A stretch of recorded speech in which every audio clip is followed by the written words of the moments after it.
لحد مومند در میان 400 تن برای این مأموریت انتخاب می شود. اولین مسلمان به سطح جهان که همراه با خودش قرآن کریم را نیز به فضا می برد. پس از تمرینات شدید و آمادگی های چند ماهه برای رفتن به مدار زمین آماده می شود. لحظه تاریخی، لحظه‌ای که یکی از افتخارات مهم برای افغانستان است. مومن یکجا با همکارانش از پایگاه بایکانور قزاقستان به سوی پایگاه فضایی میر حرکت می کند. رئیس جمهور از کابل با وی ارتباط می گیرد.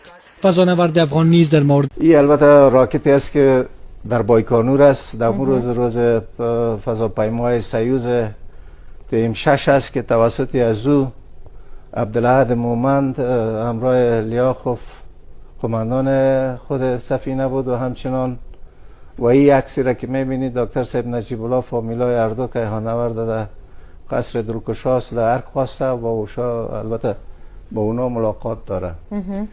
یه هم فکر میکنم وقتا است که ما در قندهار بودیم به صفت قماندان غون در مورد رتبه کې بود. عبدالاحد مومند په فضا کې پښتو ویله.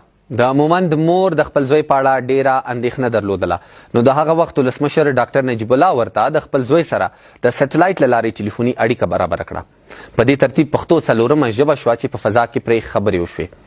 دا هر څه هغه وخت پر ځمکه د افغانستان ولس د ملي راډیو ټلویزیون په ښیښه په ژوندۍ بڼه لیدل. دغه وخت ولسمشر ډاکټر نجیب الله هم د عبدالاحد مومند سره خبرې وکړې او هیله یې څرګنده کړه چې کاش کې هغه هم کولی شوې چې له فضا څخه خپل هیواد وویني. راځئ دا تاریخي شیبې سره په ګډه ګورو. عبدالاحد مومند نخستین فضانورد افغانستان درگذشت.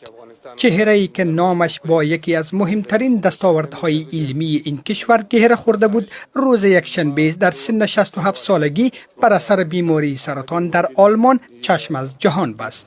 مومند در سال 1988 با عنوان عضو مأموریت فضایی سایوس تیم 6 راهی ایستگاه فضایی میر شد و نزدیک به 9 روز را در مدار زمین سپری کرد.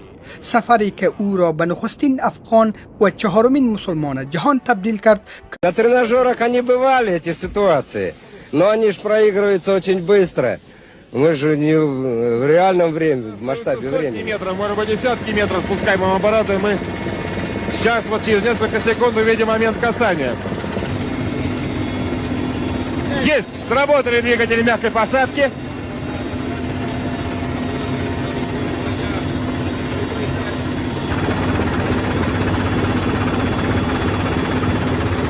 Еще клуба пыли далеко не отнесло ветром от парашюта и от спускаемого аппарата, а уже первый вертолет, это вертолет